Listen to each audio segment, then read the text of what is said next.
نحمده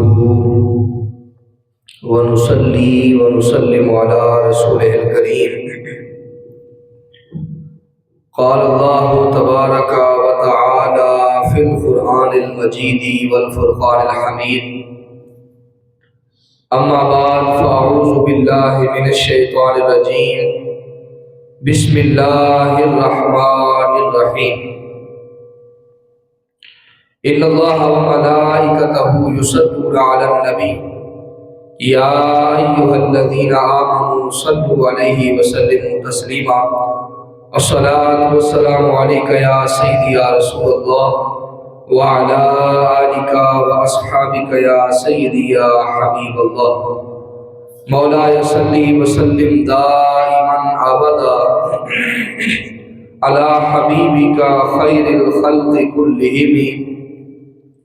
هو الحبيب الذي ترجى شفاعته لكل هول من الأهوال مقتحم. يا صاحب الجمال ويا سيد البشر من وجهك المنير لقد نبر القمر. لا يمكن الثناء كما كان حقه بعد از خدا بزرگ توئی قصہ مختصر.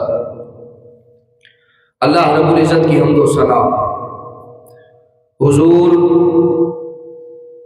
سرکار مدینہ سرور قلب و سینہ صلی اللہ علیہ وآلہ وسلم کی بارگاہ ناز کے اندر ہدیہ درود و سلام کا نذرانہ پیش کرنے کے بعد دعا ہے کہ اللہ رب العزت میری اور آپ سب کی حاضری کو اپنی بارگاہ کے اندر شرف قبولیت سے سرفراز فرمائے. حاضرین محترم، آج کے خطبہ جمعہ کا موضوع حفاظت زبان ہے. زبان اللہ رب العزت نے جس طرح پورے جسم کے اندر ہر انسان کو بہت سارے عضو عطا فرمائے، ہاتھ، پاؤں، کان، ناک، آنکھیں، چہرہ وغیرہ، اللہ رب العزت نے اعضائے بدنیہ عطا فرمائے. ان تمام اعضاء کے اندر ایک عضو جو زبان ہے، اللہ رب العزت نے یہ زبان عطا فرمائی اور اس زبان کا استعمال بھی اللہ رب العزت نے ہمیں عطا فرمایا. یہ ہم نے کہاں پر استعمال کرنی ہے، کیسے استعمال کرنی ہے، اور ہمارا لہجہ کیسا ہو، ہمارا برتاؤ کیسا ہو، اور اخلاق کے اندر ہم کیسے ہیں. قرآن اور حدیث سے آج کے اس خطبہ جمعہ کے اندر اس زبان کے استعمال کا طریقہ آپ حضرات کے سامنے رکھوں گا. اللہ رب العزت مجھے حق سچ بیان کرنے کی توفیق عطا فرمائے اور آپ سب کو سن کر سمجھ کر عمل پیرا ہونے کی توفیق نصیب فرمائے. حاضرین محترم، حدیث پاک کے اندر آتا ہے، حضور نبی اکرم صلی اللہ علیہ وآلہ وسلم نے ارشاد فرمایا دو چیزیں ایسی ہیں اگر تم مجھے اس کی ضمانت دے دو میں تمہیں جنت کی ضمانت دیتا ہوں. دو چیزوں کی ضمانت دے دو. آپ دیکھتے ہیں کہ لڑائی جھگڑا، فتنہ فساد سب سے پہلے زبان سے شروع ہوتا ہے. ایک حدیث پاک کے اندر یہ بھی آتا ہے کہ جب صبح ہوتی ہے تو جسم کے سارے اعضاء زبان کے سامنے ہاتھ جوڑتے ہیں اور کہتے ہیں کہ آج کسی غلط جگہ پر کوئی غلط بات نہ کرنا. اگر تو زبان سے کوئی ایسی بری بات کہہ دے گی تو ہمیں پورے عضو کو تکلیف اٹھانا پڑے گا، پورے اعضاء کو نقصان اٹھانا پڑے گا. تو ایک زبان اگر ہل جاتی ہے تو بندہ مار دیا جاتا ہے. اگر اسی زبان سے کسی کو گالی دے دی جائے تو لڑائی جھگڑا شروع ہو جاتا ہے، فتنہ فساد شروع ہو جاتا ہے. اور اچھا بھلا آدمی ہوتا ہے، ہاسپٹل کے اندر پہنچ جاتا ہے، پوچھا جاتا ہے کہ ماجرا کیا ہے، کیا ہوا، جواب ملتا ہے کہ تھوڑی سی بات کی تھی اور پھر لڑائی ہو گئی اور بات ہسپتال تک پہنچائی۔ تو یہ جو زبان ہے اس کا استعمال یہ ہمیں اللہ اور اس کے رسول کے احکامات کے مطابق کرنا چاہیے۔ اگر ہم اس زبان کو اللہ اور اس کے رسول کے احکامات کے تابع کر دیتے ہیں تو ہماری ساری زندگی پرسکون ہو جاتی ہے۔ حاضرین محترم، حدیث پاک کے اندر آتا ہے آقا علیہ السلام نے فرمایا 2 چیزوں کی تم مجھے ضمانت دے دو میں تمہیں جنت کی ضمانت دیتا ہوں۔ پہلی چیز آقا علیہ السلام نے فرمایا کہ زبان، اس زبان کی حفاظت کی ذمہ داری دے دو، اور دوسری بات شرمگاہوں کی حفاظت کی ذمہ داری دے دو۔ فرمایا ان 2 چیزوں کی حفاظت تم کر لو، میں محمد صلی اللہ علیہ وآلہ وسلم تمہیں جنت کی ضمانت دیتا ہوں۔ اپنی زبان کو قابو کے اندر کر لو اور اس زبان سے کسی کو تکلیف نہ پہنچاؤ، کسی کو دکھ اس زبان سے نہ پہنچاؤ، اور اس زبان سے کسی کو گالی نہ دو، اس زبان سے کسی کی غیبت نہ کرو، اس زبان سے کسی کی چغلی نہ کھاؤ، اور اس زبان سے کسی پر برا بلا اور کسی کو طعن و تشنیع نہ کرو۔ فرمایا اس زبان کا صحیح استعمال تم کر دو، میں تمہیں جنت کی ضمانت دیتا ہوں۔ حاضرین محترم، اب یہ زبان بہت سارے کاموں کے اندر چلتی ہے۔ اگر یہی زبان اللہ کے ذکر کے اندر اور اللہ کی یاد کے اندر، اللہ اور اس کے رسول کے احکامات کے مطابق اگر یہ زبان چلتی ہے تو اللہ رب العزت اجر کتنا عطا فرماتا ہے۔ سنیے حدیث پاک کے اندر آتا ہے آقا علیہ الصلوۃ والتسلیم نے ارشاد فرمایا کہ جب بندہ اپنی زبان سے ایک مرتبہ کلمہ شریف پڑھتا ہے، لا الہ الا اللہ محمد رسول اللہ، ایک مرتبہ زبان سے کلمہ شریف ادا کرتا ہے تو حدیث پاک کے اندر آتا ہے کہ فوراً ایک فرشتہ آسمان کی طرف بڑھتا ہے۔ یہ جانے والا فرشتہ اوپر جاتا ہے اور ایک فرشتہ اس کو راستہ کے اندر ملتا ہے جو آسمان سے زمین کی طرف آ رہا ہوتا ہے۔ یہ زمین سے آسمان کی طرف جا رہا ہے اور ایک فرشتہ آسمان سے زمین کی طرف آ رہا ہے۔ اب ان دونوں کی آپس کے اندر ملاقات ہو جاتی ہے۔ آسمان والا فرشتہ زمین والے فرشتے سے پوچھتا ہے کہ تم زمین سے آسمان کی طرف کس لیے جا رہے ہو؟ تو زمین والا فرشتہ کہتا ہے کہ ایک بندے نے اپنی زبان سے کلمہ شریف ادا کیا ہے، ایک مرتبہ کلمہ شریف پڑھا ہے، اللہ اور اس کے رسول کا نام لیا ہے، تو فرمایا کہ میں اللہ کی بارگاہ کے اندر اس کا پیغام لے کر جا رہا ہوں کہ اس بندے نے ایک مرتبہ اپنی زبان سے کلمہ شریف پڑھا۔ آپ اندازہ کیجئے، اور جو آسمان سے زمین پر فرشتہ آ رہا ہوتا ہے، یہ زمین والا فرشتہ اس سے پوچھتا ہے کہ مجھے بتاؤ کہ تم آسمان سے زمین پر کس لیے جا رہے ہو؟ تمہارا مقصد کیا ہے؟ میں نے اپنا مقصد تجھے بیان کر دیا ہے، تم آسمان سے زمین پر کس لیے جا رہے ہو؟ وہ فرشتہ کہتا ہے کہ اسی بندے نے جس نے کلمہ شریف پڑھا ہے، میں اسی کے لیے مغفرت کا پروانہ لے کر جا رہا ہوں۔ اللہ رب العزت نے اس کو بخش دیا ہے، اس کی مغفرت فرما دی۔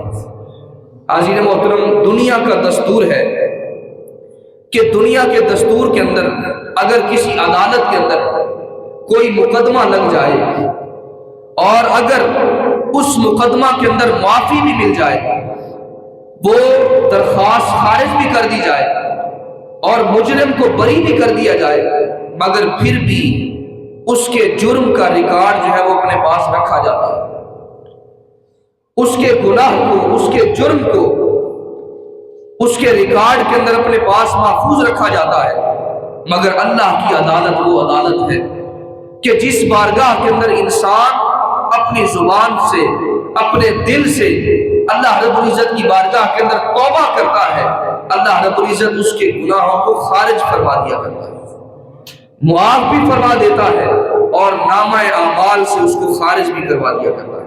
اور ایک حدیث پاک کے اندر آتا ہے کہ اللہ رب العزت جو فرشتے اس کے گناہوں کو لکھ رہے ہوتے ہیں، اللہ رب العزت ان کی یادداشت سے بھی اس گناہ کو ختم کر دیا کرتا ہے، اس گناہ کو مٹا دیا کرتا ہے۔ حاضرین محترم، اللہ کی رحمت دیکھیے، اس کا کرم دیکھیے، اس کی جود و عطا دیکھیے کہ اللہ رب العزت صرف ایک مرتبہ اپنی زبان سے انسان اللہ کو پکارتا ہے، توبہ کرتا ہے، معافی مانگتا ہے، اور اللہ رب العزت اپنے اس بندے کی خطاؤں کو معاف بھی فرما دیا کرتا ہے اور نامہ اعمال سے بھی خارج کروا دیا کرتا ہے۔ تو یہ زبان اگر اس کو اچھی جگہ استعمال کیا جائے تو یقیناً یہی زبان انسان کو مسند بھی عطا کر سکتی ہے، اور اگر اسی زبان کا غلط استعمال کیا جائے تو یہ آپ کو مسند سے نیچے بھی اتروا سکتی ہے۔ تو وقت صرف ایک لگتا ہے۔ حضرت علی رضی اللہ تعالیٰ عنہ فرماتے ہیں کہ تلوار کے زخم تو مٹ جاتے ہیں، تلوار کے زخم، اس کے گھاؤ مٹ جایا کرتے ہیں، مگر زبان کے زخم نہیں مٹا کرتے، چونکہ زبان دل پر وار کرتی ہے، اس کے اثرات دل پر ہوتے ہیں۔ تو کہا اپنی زبان سے کسی کو تکلیف نہ پہنچاؤ، اپنی زبان کا استعمال درست کرو۔ فرمایا کہ اس زبان کو کسی غلط جگہ پر اگر استعمال کرو گے تو کسی کو تکلیف پہنچے گی۔ تو حضرت محترم، ہمارے اخلاق کے اندر ہم دیکھیں کہ ہم اپنے اخلاق کے اندر کیا کسی کو گالی گلوچ کرنے والے تو نہیں ہیں؟ کیا ہم کسی کو برا بھلا کہنے والے تو نہیں ہیں؟ طعن و تشنیع کرنے والے تو نہیں ہیں؟ کیا صرف ہم تنقید مع تنقید کرنے والے تو نہیں ہیں؟ اگر ہم یہ کام کرتے ہیں تو پھر ہمیں ان باتوں سے توبہ کرنی چاہیے اور اللہ اور اس کے رسول کے حکموں کے مطابق اپنی زندگی کو اور اپنی زبان کو جو ہے وہ چلانا چاہیے۔ حدیث پاک کے اندر آتا ہے، حضرت اماں جی عائشہ صدیقہ رضی اللہ تعالیٰ عنہ سے پوچھا گیا، کہا حضور کے اخلاق کے بارے کے اندر ہمیں بتلائیے۔ تو اماں جی فرمانے لگی، فرمایا کہ کیا تم نے قرآن نہیں پڑھا؟ فرمایا سارے کا سارا قرآن یہ حضور کا اخلاق ہے، یہ حضور کا خلق ہے۔ تو آقا علیہ الصلوۃ والتسلیم اپنی ساری زندگی نشست و برخاست کے اندر، جلوت و خلوت کے اندر حضور علیہ الصلوۃ والتسلیم کی زبان مبارک سے ہر وقت اللہ اللہ کی صدائیں بلند ہوا کرتی تھی، اور کبھی بھی زبان سے کبھی بھی اللہ اور اس کے رسول صلی اللہ علیہ وآلہ وسلم کے خلاف اور ان کے حکموں کے خلاف ہماری زبان سے کبھی بھی کوئی ایسی بات نہ نکلے کہ جس سے اللہ اور اس کا رسول رنجیدہ ہو، ناراض ہو۔ تو عزیز محترم، حدیث پاک کے اندر آتا ہے، آقا علیہ الصلوۃ والتسلیم ایک مرتبہ جا رہے ہیں، آپ نے سرخ دھاری دار چادر اوڑھی ہوئی ہے، گلے کے اندر چادر اوڑھی ہوئی ہے، اور ایک عربی بدو آتا ہے اور آ کر آقا علیہ الصلوۃ والتسلیم کی چادر کو زور سے کھینچتا ہے۔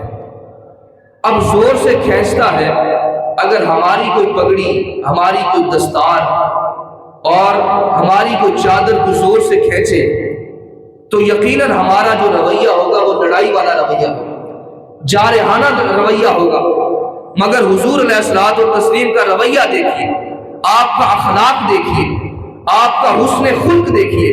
حضور علیہ الصلوۃ والتسلیم جب اس عربی بدو نے زور سے چادر کو کھینچا، آقا علیہ الصلوۃ والتسلیم کے گردن مبارک پر اس کا نشان پڑ گیا، اتنی زور سے کھینچا، نرم و نازک جسم پر آقا علیہ الصلوۃ والتسلیم کے نشان پڑا، اور اس میں کھینچا تو آقا علیہ الصلوۃ والتسلیم نے پیچھے دیکھا اور عربی بدو تھا۔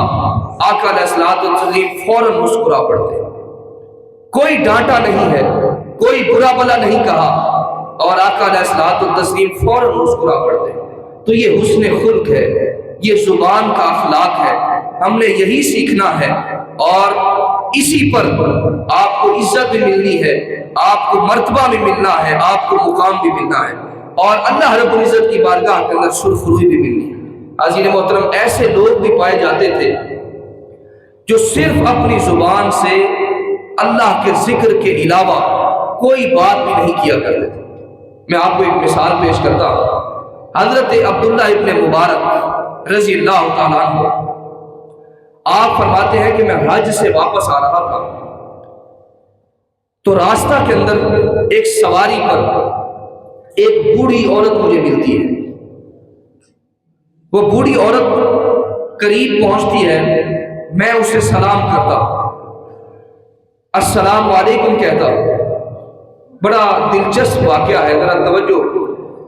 کہا کہ میں اس کو سلام کرتا ہوں، وہ آگے قرآن مجید کی آیت پڑھتی ہے، سلام قولا من رب الرحیم. فرماتے ہیں کہ میں سمجھ جاتا ہوں کہ یہ جو عورت ہے مجھے سلام کا جواب دے رہی ہے. اب فرماتے ہیں کہ میں نے اس سے پھر سوال کیا، کہا تم کہاں سے آ رہی ہو؟ اس نے قرآن مقدس کی پھر آیت پڑھی. اب دیکھیے اس نے کوئی ایسی بات نہیں کی، ہر جگہ پر اس نے قرآن مجید کی آیت سے ہی جواب دیا ہے. آپ نے پوچھا کہاں سے آ رہی ہو؟ اس نے کہا وَأَتِمُّ الْحَجَّ وَالْعُمْرَةَ لِلَّهِ. فرماتے ہیں کہ میں سمجھ گیا یہ عورت حج اور عمرہ کر کے واپس آ رہی ہے. فرماتے ہیں کہ میں نے پھر پوچھا، کہا کہ تم یہاں پر کیا کر رہی ہو؟ اس نے کہا مَن يُضْلِلِ اللَّهُ فَلَا هَادِيَ لَهُ. اس کا ترجمہ یہ تھا، فرمایا کہ جس کو اللہ گمراہ کر دے اس کو کوئی ہدایت دینے والا نہیں ہے. حضرت عبداللہ ابن مبارک فرماتے ہیں کہ میں سمجھ گیا کہ یہ عورت راستہ بھول چکی ہے، راستہ بھٹک چکی ہے. فرماتے ہیں کہ میں نے پوچھا تم کہاں جانا چاہتی ہو، جا کہاں رہی ہو؟ اس نے پھر جواب دیا، اس نے کہا ادخلوا مصر انشاءاللہ آمنین. حضرت عبداللہ ابن مبارک فرماتے ہیں کہ میں سمجھ گیا کہ یہ عورت شہر جانا چاہتی ہے، شہر کی طرف بڑھنا چاہتی ہے. حضرت عبداللہ ابن مبارک رضی اللہ تعالیٰ عنہ فرماتے ہیں کہ میری حیرانی اور استعجاب کی کیفیت تھی، میں جو بھی سوال کرتا تھا، جو بھی پوچھتا تھا، وہ آگے سے قرآن مجید کی آیت پڑھتی تھی، قرآن سے مجھے اس کا جواب دیتی تھی، اور اپنی زبان سے قرآن مجید کی آیت کے علاوہ ایک لفظ بھی نہیں نکالتی. فرماتے میں بڑا حیران ہوا، پریشان ہوا، اور میں نے اسے کہا اگر تم شہر جانا چاہتی ہو تو میں بھی شہر جا رہا ہوں، لہٰذا میرے پیچھے پیچھے آ جاؤ، میں آپ کی رہنمائی کرتا ہوں، میں آپ کو شہر تک پہنچا دوں گا. اب وہ خاتون آگے سے پھر قرآن مجید کی آیت پڑھتی ہے، وہ کہتی ہے وَأَحْسِنُوا إِنَّ اللَّهَ يُحِبُّ الْمُحْسِنِينَ. کہا کہ اللہ رب العزت بے شک بھلائی کرنے والوں کو پسند فرماتا ہے. فرماتے وہ خاتون، وہ بوڑھی اماں، وہ میرے پیچھے پیچھے، میں اپنی سواری پر آگے آگے چل رہا ہوں. کہا کہ جب کچھ سفر ہم نے طے کیا تو راستہ کے اندر میں نے عربی اشعار، عربی کے اندر شعر اونچے اونچے پڑھنا شروع کیے، گنگنانا شروع کیے. کہا اس عورت نے جب عربی اشعار سنے اس نے پھر قرآن مقدس کی آیت پڑھی. کہا فَقْرَؤْا مَا تَيَسَّرَ مِنَ الْقُرْآنِ. کہا میں سمجھ گیا کہ وہ عورت مجھے کہنا چاہتی ہے کہ قرآن مقدس میں سے پڑھو جو کچھ تمہارے لیے آسان کر دیا گیا ہے. اس کا مقصد یہ تھا کہ عربی اشعار پڑھ رہے ہو، اس کی جگہ پر قرآن مقدس کی تلاوت کر دو، اللہ رب العزت تمہیں ثواب عطا فرما دے گا، اجر اور صلہ عطا فرما دے گا. فرماتے ہیں کہ ہم چلتے چلتے راستہ کے اندر میرا دل چاہا میں اس بوڑھی اماں سے پوچھوں تو صحیح کہ تم شہر جا رہی ہو، ذرا اس کی فیملی کے بارے کے اندر، اس کے بچوں کے بارے کے اندر، گھر بار کے بارے کے اندر پوچھوں تو صحیح.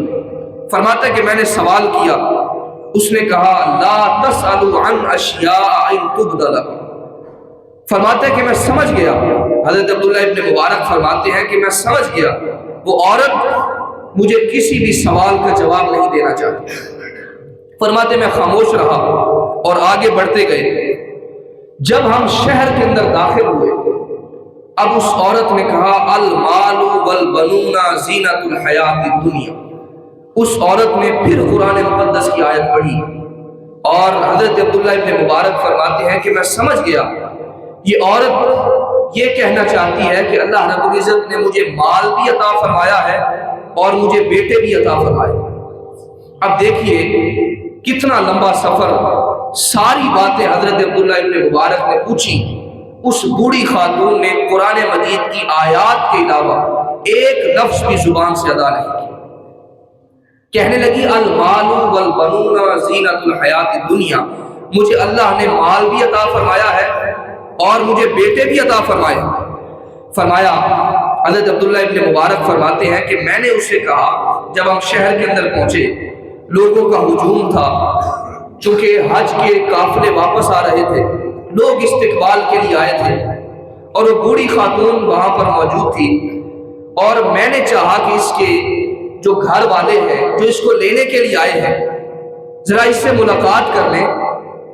کہا میں نے اس سے پوچھا، کہا آپ کے بیٹوں کے نام کیا ہے تاکہ میں آواز لگا سکوں، ان کو بلا سکوں۔ اس نے پھر قرآن مقدس کی آیت پڑھی، اس نے کہا ابراہیم و اسماعیل و اسحاق۔ فرماتا ہے کہ میں سمجھ گیا کہ اس کے 3 بیٹے ہیں، ایک کا نام ابراہیم ہے، ایک کا نام اسماعیل ہے اور ایک کا نام اسحاق ہے۔ فرماتے میری حیرت گم ہو گئی کہ یہ عورت قرآن مقدس کی آیات کے علاوہ کوئی جواب نہیں دے رہی۔ فرماتا ہے کہ میں نے اونچی آواز سے یہ 3 نام پکارے، ابراہیم، اسماعیل اور اسحاق۔ فرمایا 3 خوبصورت نوجوان مجمع میں سے دوڑتے ہوئے آئے اور اپنی ماں کی طرف آگے بڑھنے لگے، اور ماں ان سے ملی۔ بوڑھی اماں ملنے کے بعد اپنے بچوں کو کہتی ہے وَيُطْعِمُونَ الطَّعَامَ عَلَىٰ حُبِّهِ۔ اس عورت کا مقصد تھا کہ یہ جو مہمان میرے ساتھ آیا ہے اس کو کھانا پانی کھلاؤ، تو اس کی خاطر تواضع کرو، مہمان نوازی کرو۔ حضرت عبداللہ ابن مبارک رضی اللہ تعالیٰ عنہ فرماتے ہیں کہ میں نے معذرت کی اور میں نے کہا کہ میں کسی چیز کا طلبگار نہیں ہوں، میں کچھ کھانا پینا نہیں چاہتا۔ اب اس نے پھر قرآن مقدس کی آیت پڑھی، اس نے کہا انما نطعمکم لوجہ اللہ، کہا ہم تو صرف آپ کو اللہ کے لیے کھلا پلا رہے ہیں، اللہ کی رضا کے لیے کھلانا پلانا چاہتے ہیں۔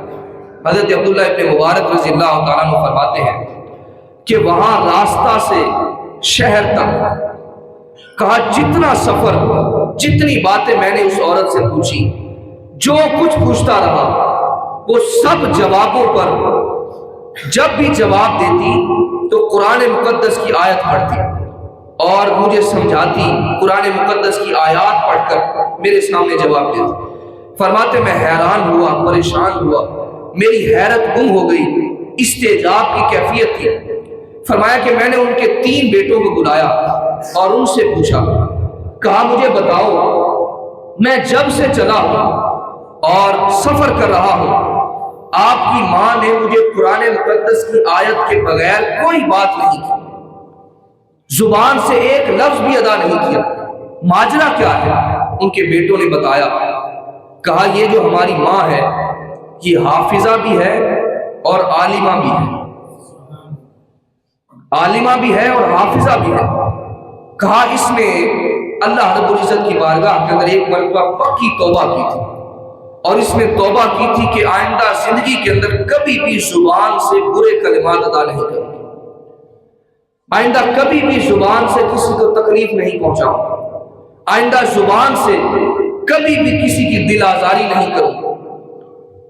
تو کہا کہ 20 سال گزر چکے ہیں، اندازہ کیجیے، کہا 20 سال گزر چکے ہیں، جب بھی ہم ان سے بات کرتے ہیں تو آگے سے قرآن مقدس کی آیت پڑھتی ہے اور ہمیں سمجھ آ جاتی ہے کہ ہماری ماں ہم سے کیا کہنا چاہتی ہے۔ تو حضرت محترم اندازہ کیجیے کہ ایسے لوگ بھی اللہ رب العزت کے پائے جاتے تھے جو اپنی زبان کا اس قدر اس کی حفاظت کرتے تھے کہ اپنی زبان سے برے کلمات تو دور کی بات، کوئی دنیاوی بات بھی اپنی زبان سے نہیں کیا کرتے تھے، اور اپنی زبان سے صرف قرآن مقدس کی تلاوت ہی کیا کرتے تھے۔ تو عزیز محترم، یہ خشیت الہی یہ تب پیدا ہوتا ہے جب آپ کسی مقصد کی طرف بڑھنے لگتے ہیں اور آپ یہ سوچ لیتے ہیں کہ میں نے اس مقصد کو حاصل کرنا ہے اور اپنی زبان کی حفاظت کرنی ہے۔ تو یہ زبان جب آپ اس کی حفاظت کر لیتے ہیں تو اللہ رب العزت کی بارگاہ کے اندر آپ کا مقام اور مرتبہ بڑھ جایا کرتا ہے۔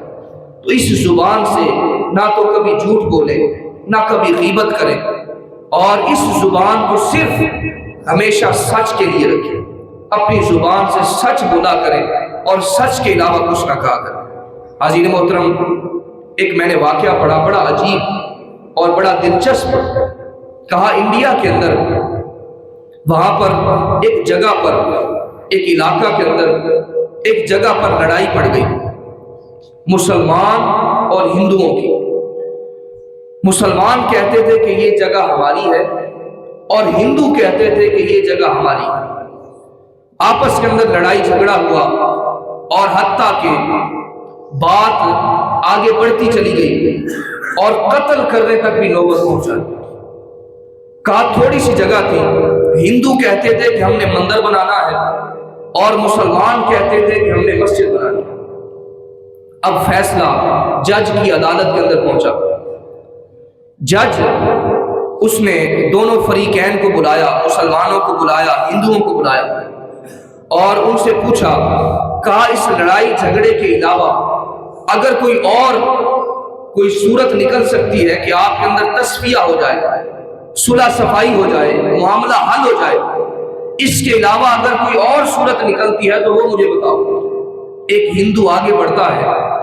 ہندو کہتا ہے، جج صاحب کے کان کے اندر کہتا ہے، سرگوشی کرتے ہوئے کہتا ہے کہ میں ایک ایسے عالم کو جانتا ہوں جو مسلمان ہے اور اس مسلمان عالم سے آپ پوچھ لیں، اس کا نام میں اس مجلس کے اندر نہیں بتاؤں، سب کے سامنے اس کا نام نہیں بتاؤں، صرف آپ کو بتانا چاہتا ہوں اور وقت مقرر کر لیں اور اس دن ان فریقین کو بلا لیں.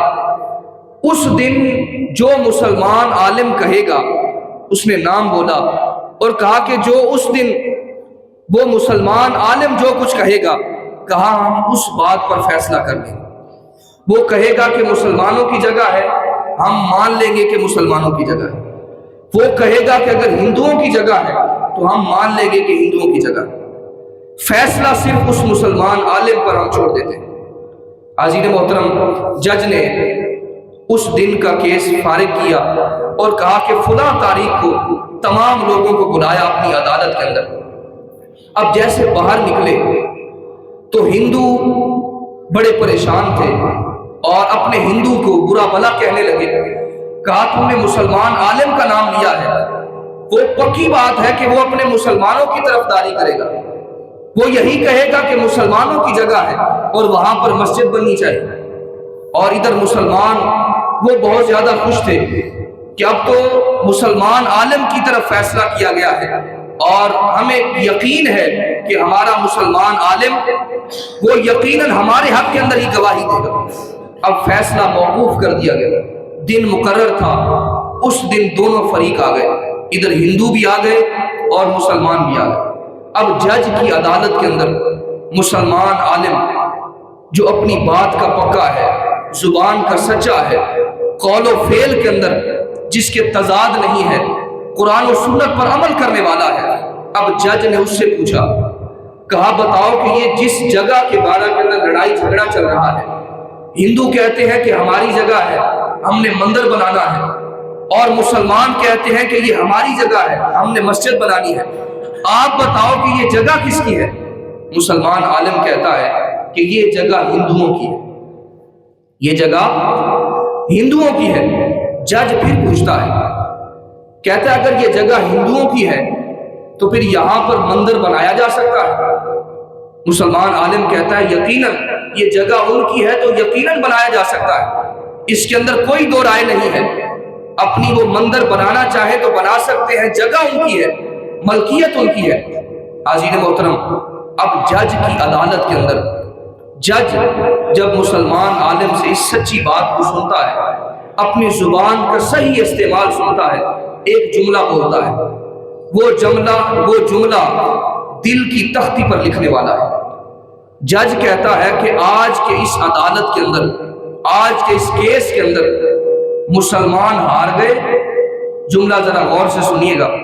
جج کہتا ہے کہ آج کے اس کیس کے اندر مسلمان ہار گئے اور اسلام جیت گیا ہے. مسلمان ہار گئے ہیں اور اسلام جیت گیا ہے. اب اس کے اس جملے کے اندر اتنا وزن تھا، اتنی تاثیر تھی. جج جیسے یہ جملہ کہتا ہے، وہ ہندو جن کے حق کے اندر فیصلہ سنایا جا چکا تھا، وہ سارے ہندو کہتے ہیں کہ اسلام اتنا خوبصورت دین ہے اور اتنا خوبصورت کہ اپنی زبان سے سچ اگلواتا ہے، اور وہ سارے ہندو اسی عدالت کے اندر بیٹھ کر کلمہ پڑھتے ہیں اور مسلمان ہو جاتے ہیں، اور کہتے ہیں کہ یہ جگہ ہم نے یہاں پر اب مندر نہیں بنانا بلکہ ہم نے یہاں پر مسجد ہی بنانی۔ تو عزیز محترم، اس زبان کی حفاظت نبی پاک صلی اللہ علیہ وآلہ وسلم نے ارشاد فرمایا، دو چیزوں کی ضمانت مجھے دے دو، میں تمہیں جنت کی ضمانت دیتا ہوں، شرمگاہ کی ضمانت دے دو اور دوسرا اپنی زبان کی ضمانت دے دو۔